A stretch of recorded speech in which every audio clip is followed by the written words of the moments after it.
Track weather with meteorologist Christina Reese.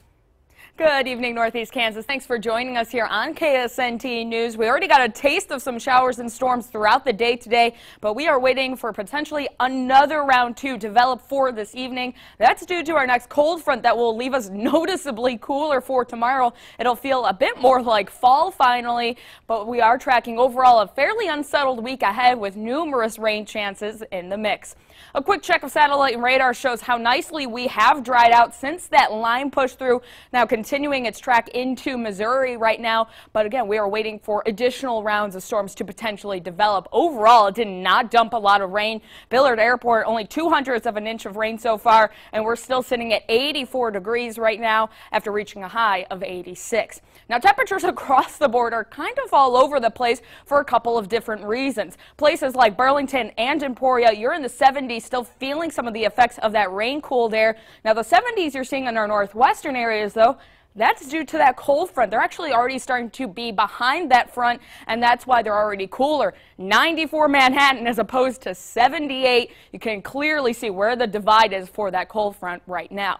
The other kind of indicator of where that front is setting up are our wind directions. Southerly winds are slamming in with northerly winds from Marysville into Concordia as well, and we'll start to see more of those northerly winds take over Northeast Kansas as that front continues to push to the southeast. And it's also going to do a number on our temperatures as well. We woke up this morning in the 70s. For tomorrow morning, we are talking 50s and 60s across the board. And some of us, actually most of us, look like we'll be stuck in the 70s for high temperatures for tomorrow.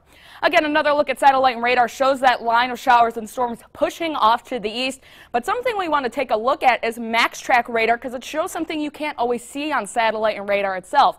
You'll notice this little line right there. That's actually a boundary from that cold front, and if storms are going to pop, that's the best shot of them popping in terms of location. So again, it's a waiting game for right now.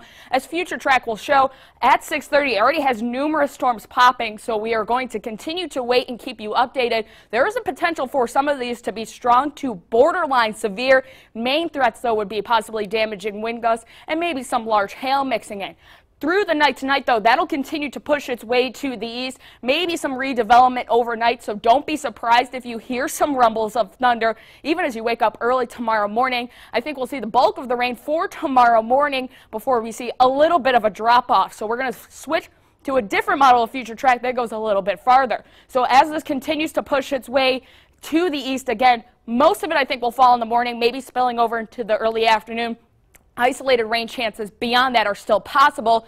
And then our next round of rain rumbles in late Sunday into Monday. So again, it's going to be some time that you'll want to keep the umbrella and rain jacket handy, as our 7-day forecast shows just how unsettled we're going to be for the next several days. Now, we're not talking complete washouts by any means. No day looks to be like that as of right now. Just periodic chances of rain mixing in. So one of those weeks, the umbrella, rain gear, all of that going to be handy, but beyond tomorrow, we'll start to warm things back up into the 80s as well.